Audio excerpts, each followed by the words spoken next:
Well, symbolism has been a source of fascination for me ever since I moved forward Mesopotamian studies, because it was one of the principal means of communication between master and initiates and their pupils. It was also developed, particularly in the medieval period in Europe, as a means of communicating heresy under the ever watchful eyes of the Church. So it has vital importance. It's also a principal teaching. Both the ancient Knights Templar and their modern revival orders and the modern brotherhoods of Freemasonry use symbolism very widely in their teaching practices. And they teach in the ancient way using allegory and ritual, so that everything is repeated in a fixed way during ritual, and symbolism is brought in at different points, at fixed points for fixed periods of time. And that symbolism and that ritual are many centuries old, some would claim millennia, and there's some certain degree of truth in that. And symbolism is also, it's as old as mankind itself in the spiritual Christ. See, man is created with some sort of God-shaped soul within, which he tries to fill. And our earliest archaeological artifacts are symbols.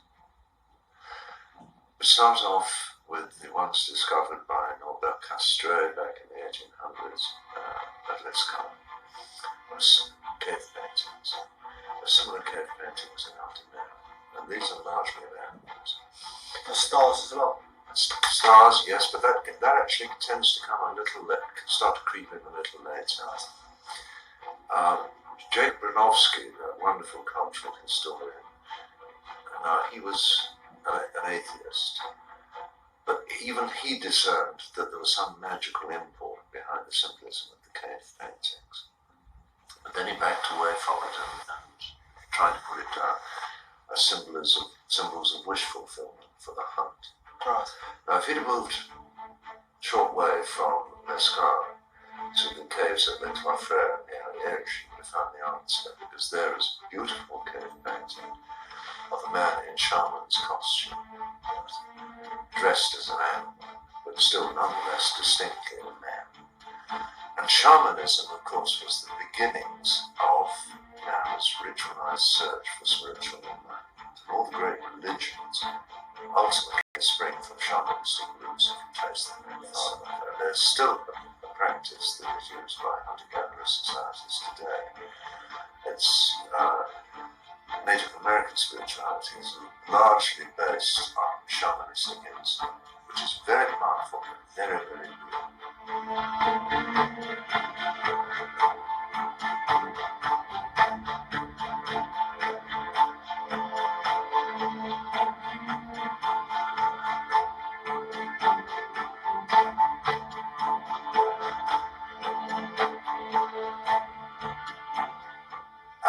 And any spiritual quest, such as the one I'm on or the one you're on, it may mask itself as an outward journey through a sacred landscape. Yeah.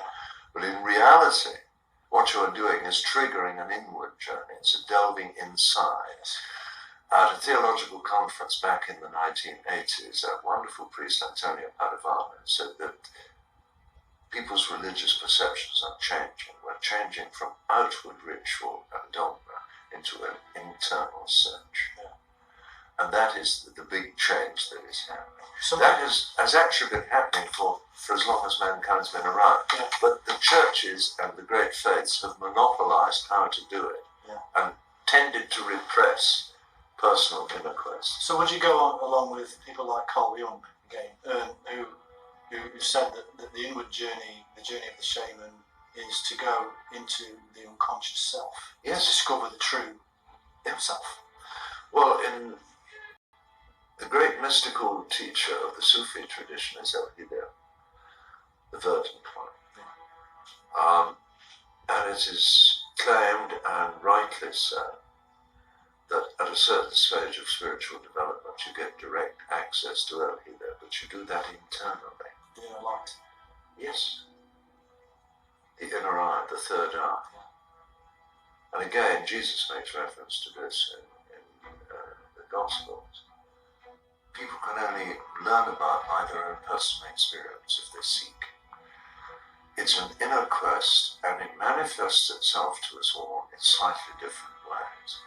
And symbolism is a way of communicating at a very deep subconscious level. Yeah.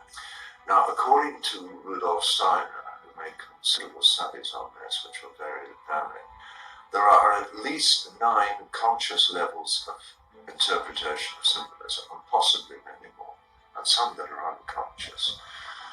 And the early craftsmen who did carvings, be they medieval or even more ancient, it sounds bizarre, but they were able to predict the spiritual impact of what they were doing on the people who would see it, people from different cultures.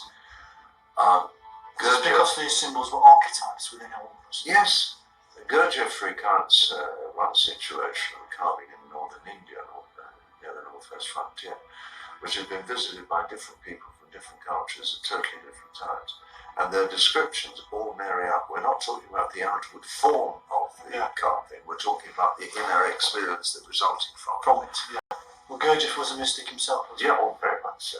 So he recognised this in the symbols himself. Yeah, and so does everybody who gets any degree along the spiritual path at all.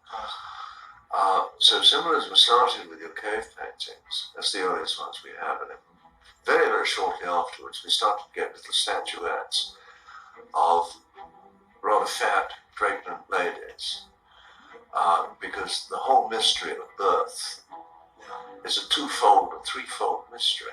How did we arrive on this earth? How do you and I actually arrive on this earth? The mystery of motherhood.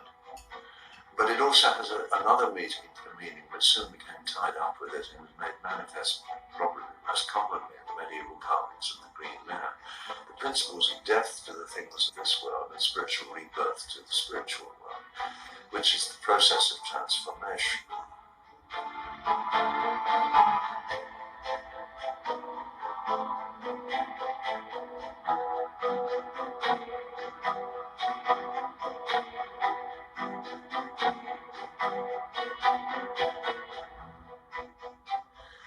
So symbolism became important very, very early on, and from the cave paintings and the early Earth Mother fertility figures, which usually associated with phases of the moon, because again this was deemed to be part of the importance.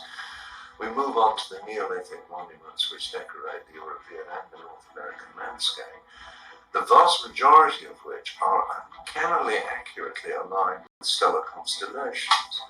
And they are decorated in various forms. They at first glance look mute, standing stones. This is in line with the period of Satan. Yes. Star Wars. They're beginning to go slightly beyond that. And when you get to large structures such as Newgrange or Maze Howe, you start to find intricate carvings of worlds, circles, each entwined within the other. And you're starting to reach forward from that to one of the early Christian symbols for Almighty God, which is, of course, the perfect circle. But the Neolithics wanted something different. They have been able to detect earth energies, what we would now call ley lines, power points. How they did it, we don't know. They had innate abilities that we have since been trained out of as by modern society. And this whirling continuous line of circular form, almost like a maze, or a labyrinth, more accurately than a maze, developed into stone labyrinths. There's one at the Scilly Isles, which predates Christianity by about 2,000 years, which maps out precisely the same path that is laid out in the labyrinth at Chartres or Amiens Cathedral. So there's a continuity of ideas here. And from this flowed the serpent idea, which became one of the ancient Gnostic symbols for wisdom, of the serpent eating its tail, or the serpent eating a small child. Again, a symbol of wisdom. And some of the Rex Deus families who claim descent from the priesthood of the temple in Jerusalem, on their coats of arms, you will find this serpent, particularly when it's eating a child, is again a symbol of Gnostic enlightenment. Why would that be? Why would they choose the serpent? Because it is the ancient symbol of wisdom, of connection with God, of earthly power, God's presence on earth. Why would they particularly choose the serpent? And even in the most ancient times. Well, you'd have to ask an expert like yourself as to why about it. All I can comment on is the fact that they did, and it became universally accepted as a sign of beneficial influence of God on earth. Now, it was the Christians who brought about this idea that the serpent is a sign of evil. To the Druids, it was a sign of the weave. Druids, otherwise known as Addis. Yes. It's fascinating you mentioned weave, because the Hebrews used to write in a particular way, which they called it. That's right. And which they related to the serpent. Yeah. So the two cultures there seem to cross. But you've always got this cross-fertilization. And you've got 2 or 3 different things coming into play here. I mean, Joe Campbell's work on the mythology of different peoples who've been separated in time and space very considerably, who come to, broadly speaking, the same conclusions, and with very, very similar mythologies about creation. But if these symbols come from archetypes within our mind, then it's perfectly possible, isn't it, that they could have erupted separately? I don't think it's possible. I think it's a matter of fact. I don't think this is a possibility to be considered. It's an observable matter of fact. Every culture has its own similar mythology, ascribing various gifts such as contemplation and so forth to divine providence.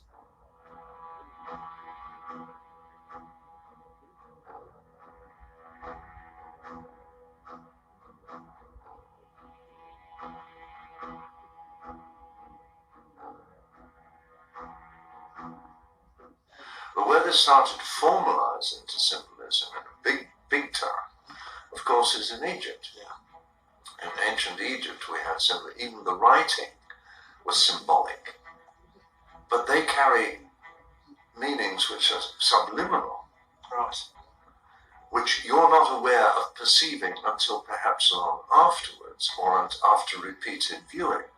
They carry their own message, and they claimed, the ancient Egyptians claimed, that on the initiatory path you were taught things that could not be transmitted in words. And symbols do just that. I mean, I can describe the meaning of symbolism until I'm blue in the bloody face. And it's actually missing the whole point. The point of my description is to get you to go and experience it for yourself. And please note I say experience, not merely look at. Yeah. Because it will have a very profound effect on you if it is a true symbol. Yeah. Not symbols as pictoglyphs, hieroglyphs, images on stone. Can symbols also be in textual form and in building form? Oh yes, very much so. Newgrange is a case in point. Now, if you go back to the cave paintings, they were always at the most profound depths of the cave, at the points of maximum resonance. You move on to the Neolithic era to Mezha or to Newgrange, and you will find large standing stones within the corridors which perform no architectural function whatsoever. Right. They're there as sound baffles to amplify sound at a certain place. Go to the great chambers in the pyramids, the King's Chamber. It is actually built on a ridged foundation, So it rings like a bell when you walk across it. It maximizes the resonance, and the roof structure is designed to enhance that. So architecturally, you have a way of enhancing natural energy, i.e. sound. So sound is another symbol. Sound is another symbol. And Egyptian temples, we know as a matter of record, were charged by chanting.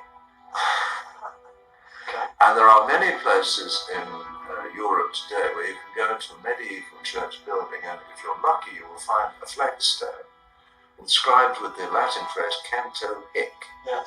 sing here. You try it. You're at the place of maximum resonance and perfect acoustics, and your voice will carry throughout the church, whether you speak or whether you sing. Right. Sound as energy in the form of sound or light or just earth energy is of immense importance. And all the sacred sites of this world that were built much before the 14th century are on places of earth energy.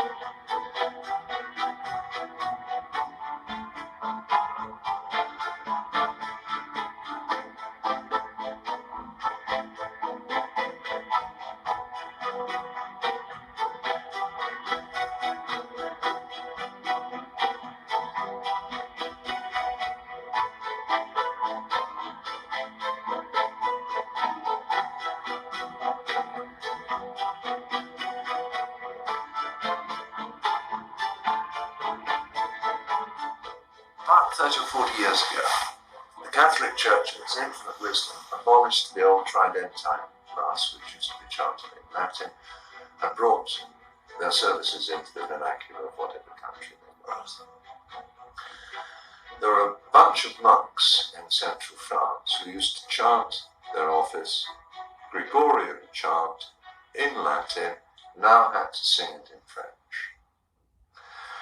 After a very short period of time, a matter of a couple of years, they started to notice a big uplift in the mental problems experienced by those monks. Somebody had a moment of insight and went back to the old Gregorian Latin chant, and the health levels returned to normal. Incredible. That's one aspect of it. Morton Smith, who discovered part of the Lost Gospel of Mark at Chauvet Monastery, when he first visited it as a student in Israel, the monastery was run by Orthodox monks by candlelight, and they had the Greek chant, unaccompanied but beautiful. It is beautiful. And the combination of the sound of the Greek chant and the flickering candlelight, another form of energy, was transformative. There was a shift in consciousness that Morton Smith recorded and noted. He went back there 40 years later and they were using electric light in it. So sound and light are vitally important. And of course, sound and light in any sacred space, whether you're talking about Neolithic times or modern day, are a product of architecture and design. So you have that aspect of it.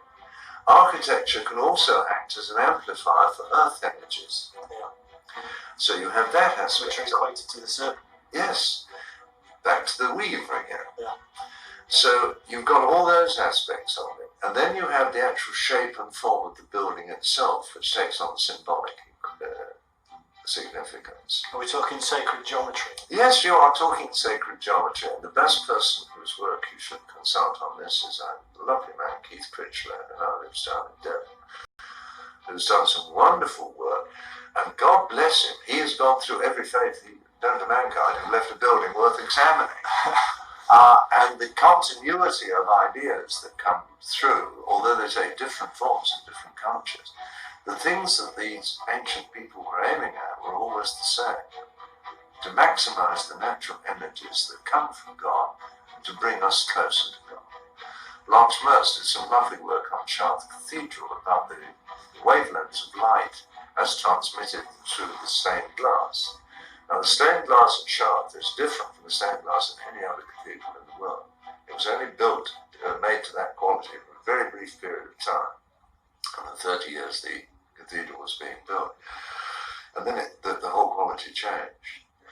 And according to Mertz, and who am I to doubt her words, that only filters through the wavelengths that are beneficial to transformative change, to a shift in consciousness. So at Chartres, which is the perfect place to go, you have an amplification of the earth energies, which are enormous, which has been artificially aided by creation of artificial rivers under the cathedral, which are a 7-branched set of streams joining one. 7 branched. Yes, the magical word of 7 again. There's also a wonderful labyrinth there. Yes, you've got the labyrinth there. You've got the Christian symbolism of the cruciate form of the church. You have the engraved cross represented because of the buttresses, same engraved cross used by the Sinclairs cross. Yeah.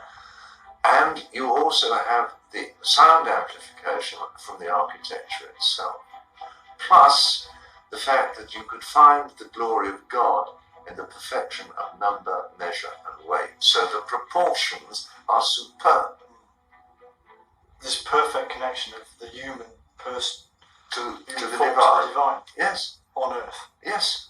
And it gives you... It's kind of like a gateway to heaven. Yes, that's exactly what it is.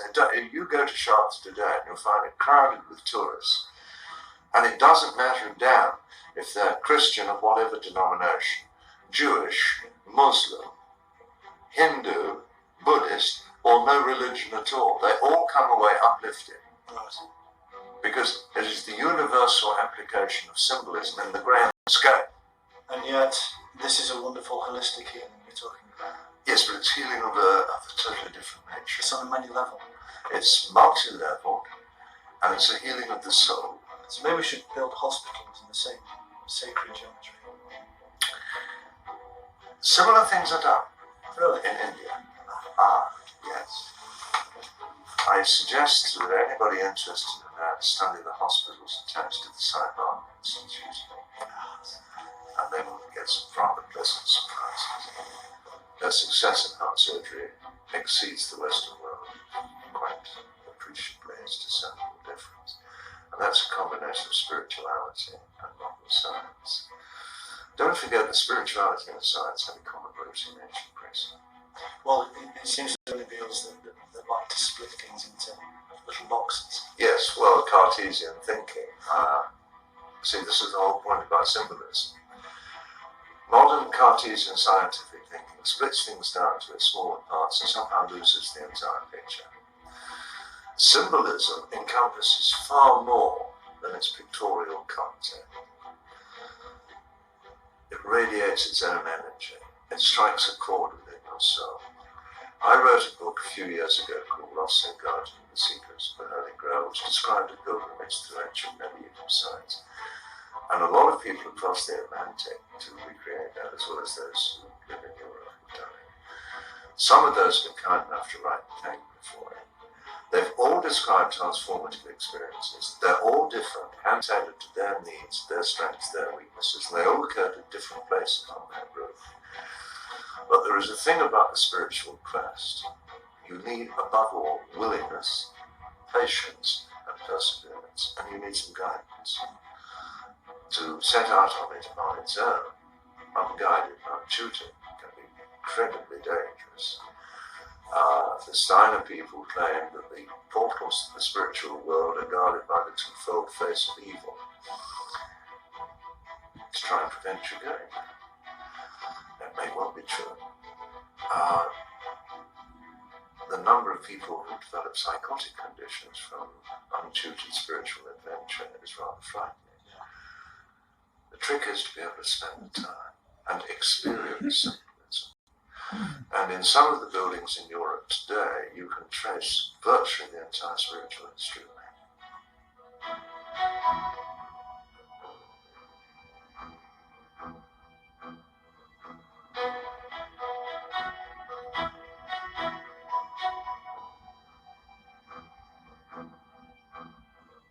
Some very, very popular symbols that we see in Christian churches.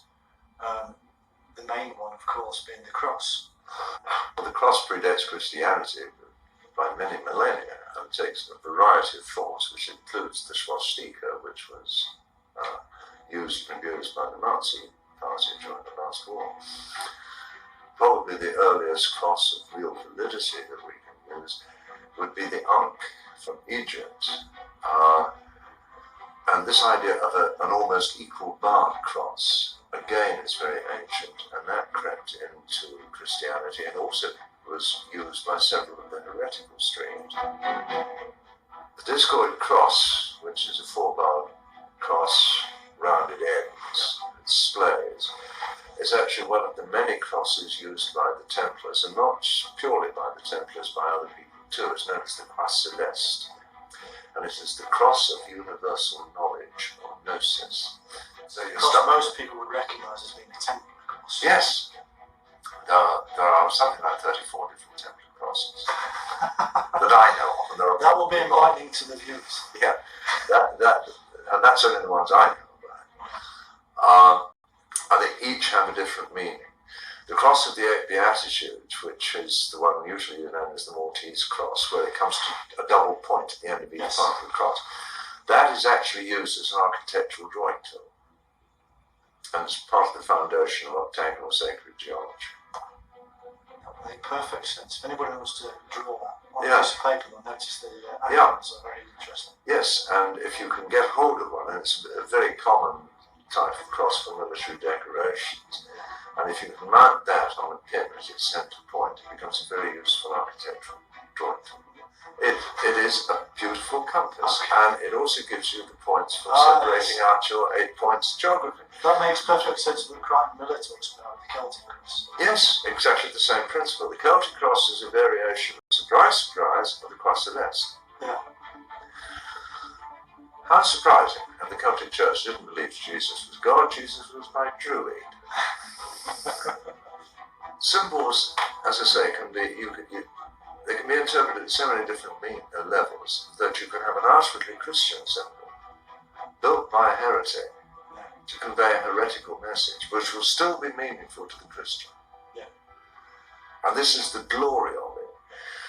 But because you have this... You're saying the origin of the cross, or the earliest cross we can find, is possibly the Ankh. No, that's the earliest easily recognisable one for most people. There are earlier ones. So there's an earlier one in Sumeria, isn't there? Yes, you go back to Sumeria, and then you start to get crosses developing quite a bit in Hindu symbolism. And another very universal symbol, which took prominence in Europe during the medieval time, is the Green Man. You find that in every culture from China on westward. That's all right. Yes.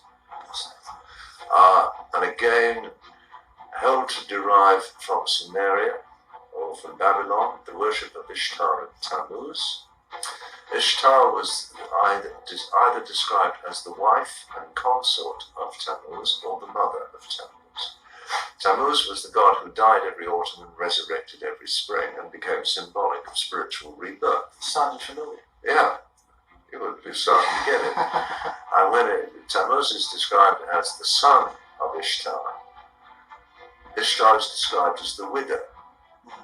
And because he had been spiritually reborn, he was known as the son of the widow. And initiates in the Egyptian terminology were also known as the sons of the widow.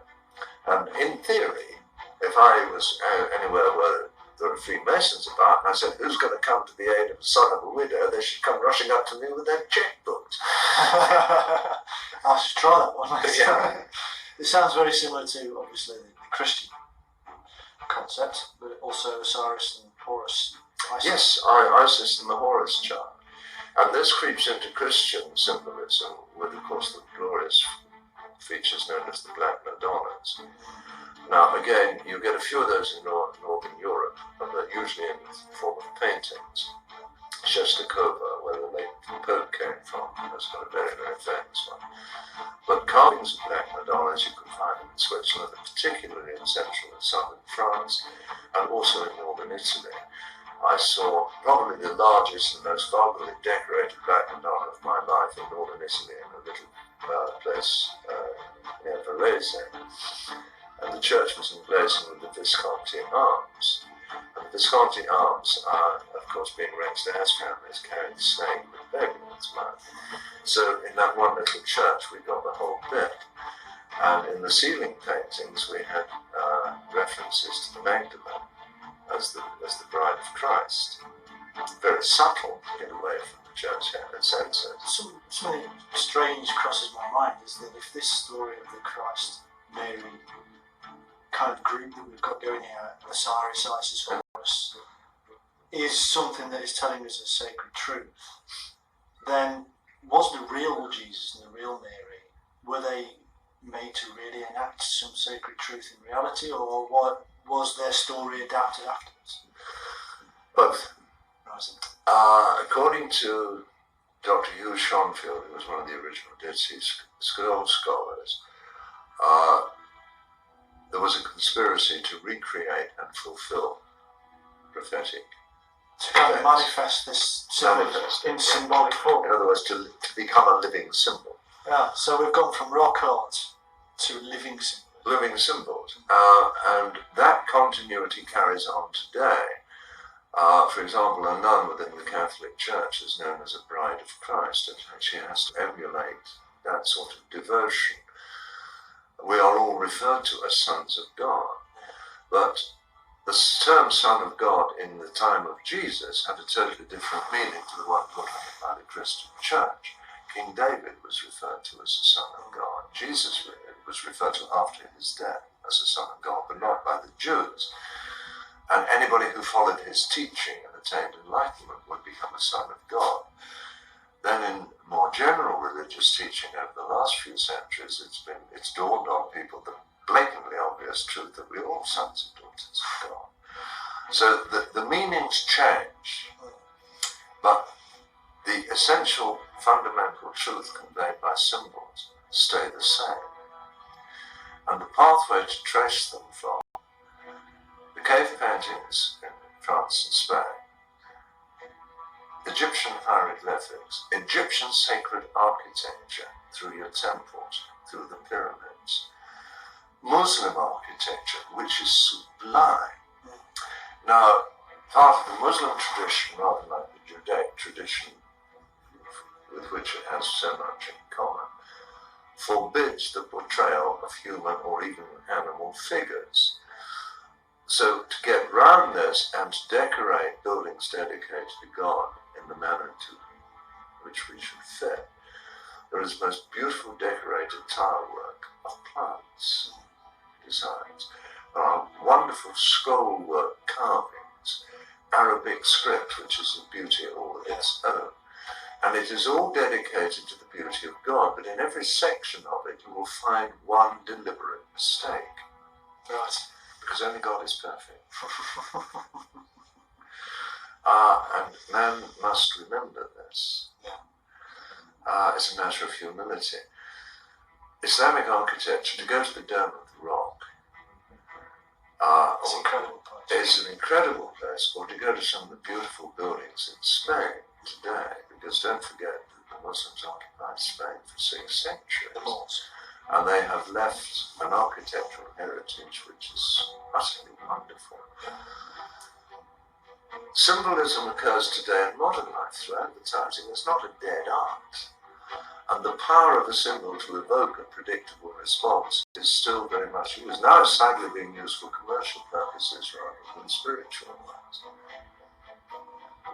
To people who've travelled any distance along the spiritual path, you start to learn through experience what these things are. And if you're really blessed, you get a teacher who shows. And once they have opened the door by showing you the initial levels, your own spiritual quest will develop abilities within yourself to discern even deeper ones. This is why when you place people doing the same pilgrimage, their results are different, because we're at different stages of development. Their capacity to absorb and understand changes through time, through study, through work. Now these signs and symbols were placed there deliberately, because at that time, if you disagreed with Holy Mother of the Church, you would be persecuted, your family would be exterminated, you'd be burnt to the stake, your property would be confiscated.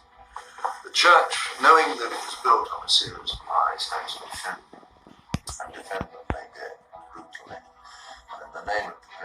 these they instituted the Inquisition. The first person terminology were also known as the sons of the widow. And in theory, if I was anywhere where there were Freemasons about, and I said, who's going to come to the aid of the son of a widow, they should come rushing up to me with their checkbooks. I should try that one. Yeah.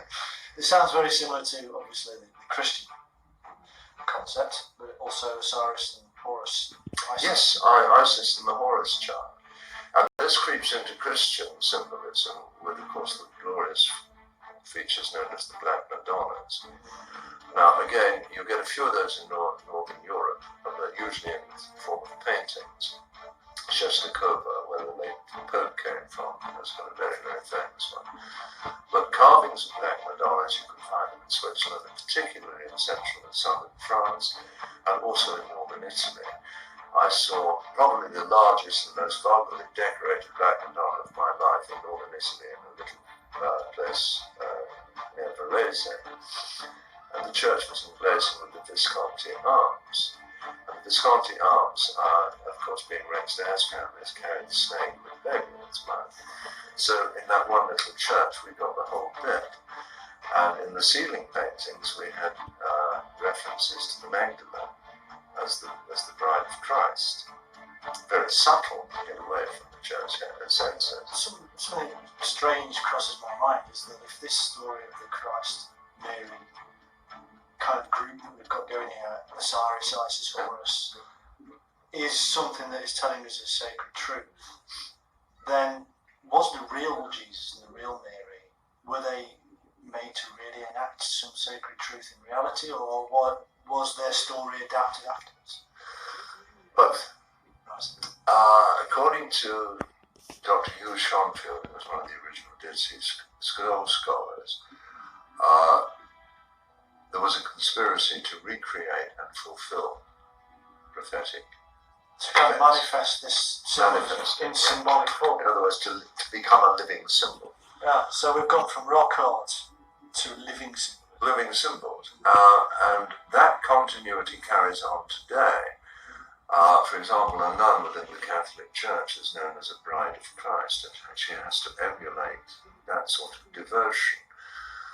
We are all referred to as sons of God, but the term Son of God in the time of Jesus had a totally different meaning to the one put on it by the Christian Church. King David was referred to as the Son of God. Jesus was referred to after his death as the Son of God, but not by the Jews. And anybody who followed his teaching and attained enlightenment would become a son of God. Then in more general religious teaching over the last few centuries, it's dawned on people the blatantly obvious truth that we're all sons and daughters of God. So the meanings change, but the essential fundamental truth conveyed by symbols stay the same. And the pathway to trace them from the cave paintings in France and Spain, Egyptian hieroglyphics, Egyptian sacred architecture through your temples, through the pyramids, Muslim architecture, which is sublime. Now, part of the Muslim tradition, rather like the Judaic tradition, with which it has so much in common, forbids the portrayal of human or even animal figures. So to get round this and to decorate buildings dedicated to God in the manner to which we should fit, there is most beautiful decorated tile work of plants designs. There are wonderful scroll work carvings, Arabic script, which is a beauty all of its own. And it is all dedicated to the beauty of God, but in every section of it you will find one deliberate mistake. Right. Because only God is perfect. And man must remember this. Yeah. It's a matter of humility. Islamic architecture, to go to the Dome of the Rock, It's an incredible place. is an incredible place, or to go to some of the beautiful buildings in Spain today, because don't forget that the Muslims occupied Spain for 6 centuries. The malls. And they have left an architectural heritage which is utterly wonderful. Symbolism occurs today in modern life through advertising. It's not a dead art. And the power of a symbol to evoke a predictable response is still very much used. Now it's sadly being used for commercial purposes rather than spiritual ones. To people who've travelled any distance along the spiritual path, you start to learn through experience what these things are. And if you're really blessed, you get a teacher who shows. And once they have opened the door by showing you the initial levels, your own spiritual quest will develop abilities within yourself to discerning the deeper ones. This is why when you place people doing the same pilgrimage, their results are different, because we're at different stages of development. Their capacity to absorb and understand changes through time, through study, through work. Now, these signs and symbols were placed there deliberately because at that time, if you disagreed with Holy Mother of the Church, you would be persecuted, your family would be exterminated, you'd be burnt at the stake, your property would be confiscated. The Church, knowing that it was built on a series of lies, had to defend them, and defend them they did, brutally. And in the name of the Prince of Peace, they instituted the Inquisition. The first person to be burnt for heresy goes back to 385, 383. Not early. Yes, Priscillian of Avila. The first decrees against heresy were promulgated immediately after the Council of Nicaea. So the Church was tightening its grip. They wanted to stranglehold on everything. And it had a stranglehold on education. So at the time of Charlemagne, kings and emperors couldn't write their name. So the only way of communication effectively between people was through symbols. And the only place that symbols existed were the churches. So anybody who wanted a different message to partake would encode it within the existing church symbols. Which means we have to be very cautious in interpreting it. Yeah. Because the first thing you do is interpret it at the church level. However, you may find clues which tell you to look closer. For example, take Chartres again. Here is a Christian church. Behind the head of Jesus, as I mentioned, you have the Gnostic cross of knowledge. Go down a little bit further onto the door to the right of the central door, and you will find a carving of Pythagoras. Now, Pythagoras, we know, historically speaking, is the first identifiable initiate of the Egyptian mystics, mysteries in European history. What the hell is he doing on a Christian church? He's there to tell us. He's there to tell us something. He's there to tell us to keep our eyes open. So the combination of the Gnostic cross and Pythagoras tell us something. Above the main pillars supporting the three doors, there is a carved frieze of the life of Jesus. It's got all the major events of the life of Jesus except one. It moves straight from Jesus' triumphal entry into Jerusalem to his entombment. Now, what, I ask you, is the central plank of Christian doctrine? Yet it's not there. And there is not a carving of the crucifixion in Chartres Cathedral anywhere that is contemporaneous with the first 150, 200 years of that cathedral's existence. Now, these are the little type of triggers you look for. So that tells me that when I go around, I'm quite free and quite safe to interpret any symbol I see at another level from the Christian. Yeah. And you will find triggers like this. I went and spent a long time in churches in the Languedoc. And where I find an absence of the crucifixion, and John the Baptist being extolled, I start to think, hello, they want me to look a bit closer.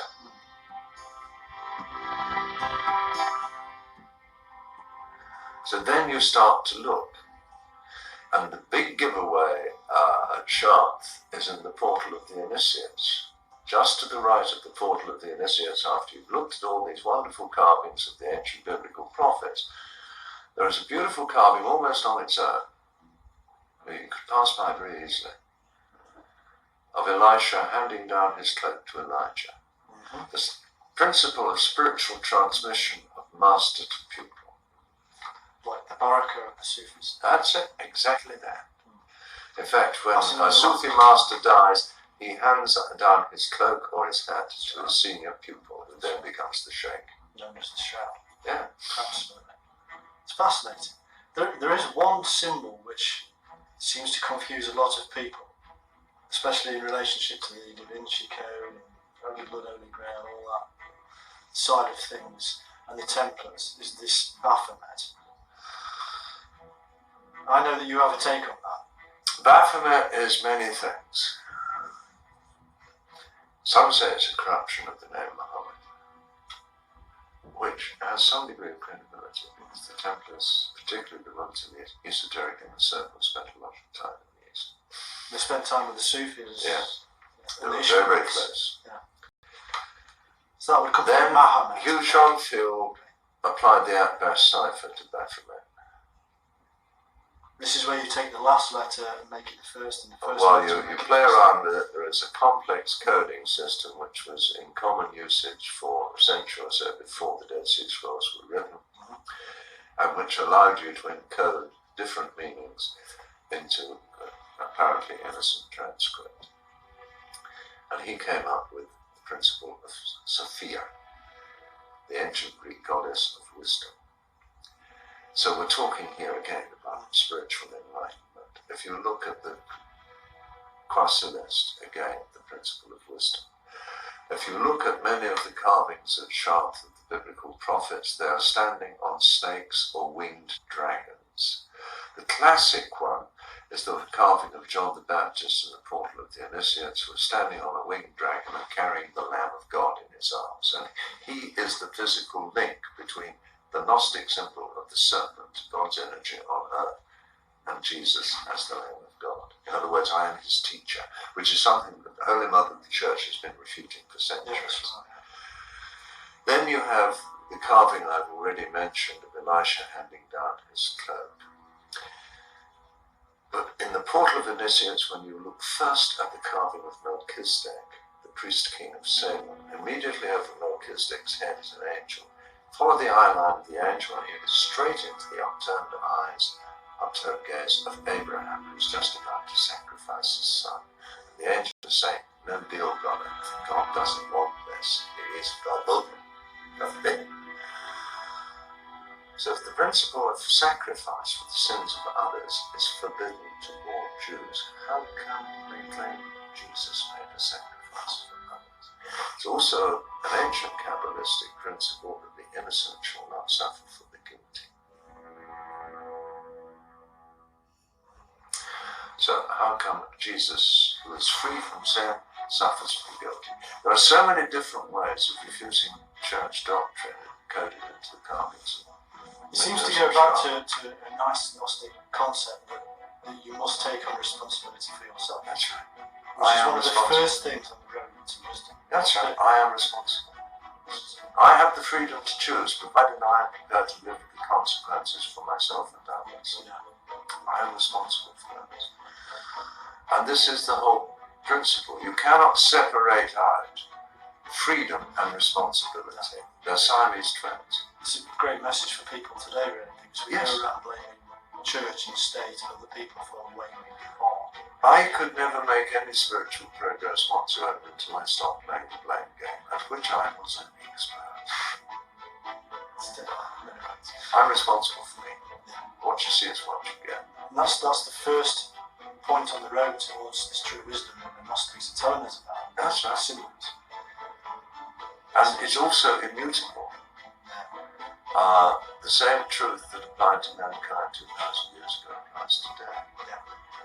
We haven't changed physiologically, spiritually, or intellectually. Does your research into symbolism around the world highlight anything of profound importance for people today? Yes, it does. It tells me that the dilemma I faced some years ago when I set out on the club is part of the heritage of mankind. It shows me that there is a continuity of people seeking. It also discloses through its results in people's lives that there are beneficial results to be attained today. The church sold us a bloody appalling pup when it said spiritualism was getting brownie points for pie in the sky later, eternal membership of the feathered choir, a prospect that fills me with horror. It's nothing to do with it. Spirituality is about transforming my life and yours today so that we become better people. We can rest easy with a clear conscience. We can treat each other with the respect and love that other people, being equal children of God, deserve. You look at the teachings of all the great faiths, and there is one phrase which, slight variation, runs through them all.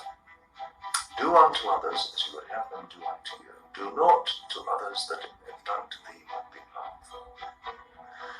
This is the essence of teaching. This is why the hidden streams of spirituality who kept the truth of Jesus' teaching alive and separate from all the accretions of dogma and nonsense the various churches have put on, they stress brotherhood, fraternity, self-sacrifice, charity to one another. Look at the basic teachings of biblical Judaism. They are a series of highly complex structures, but all about how do we behave as human beings one to another in our different stations. Fundamentally, the precepts of Islam are exactly the same. They are just phrased differently for a different culture and a different time. The church said that Jesus told us to love thy neighbour as thyself. But then the church set out to persecute and harry all those who disagreed. It set out to make war with those who believed in different reasons. It has left a stain on European history which is ineradicable, and the effects of which we are still suffering. And within its teaching, buried under the dogma, the spiritual keys that led the medieval mystics to a state of grace, and that still lead people of faith, be they Catholic or Protestant, Buddhist or Baptist, to great acts of transformation even today. One can follow the spiritual path from outside the churches or from within. But if you're doing it from within, you've got a fair amount of digging to do before you can get started. That's the problem. And the symbolism are signposts on that path. They tell us where to look, where to pray. Because there are places of immense power. And that has been known to man ever since he started trotting this out. That's why we have cave paintings. That's why we have Neolithic structures. That's why we have beautiful cathedrals, mosques, and temples. One of the things that I found on my search in Gnostic wisdom is that it's a return back to nature. Yes. And that's exactly what you're pointing out. Yes. We intuitively know these places. Yes. We intuitively know it because we are part of it. We are not masters of nature. We are simple parts and constituent parts of it. And if we get it wrong in the way we treat nature, the greenhouse effect will wipe us off the state of the planet. But the planet will still continue. It will still continue to evolve, and animals will still evolve. We just won't be here to see it. And that'll be our fault. The ancients did not rape Mother Earth. You don't rape your own mother. We do. We gave thanks. We gave back. Yes.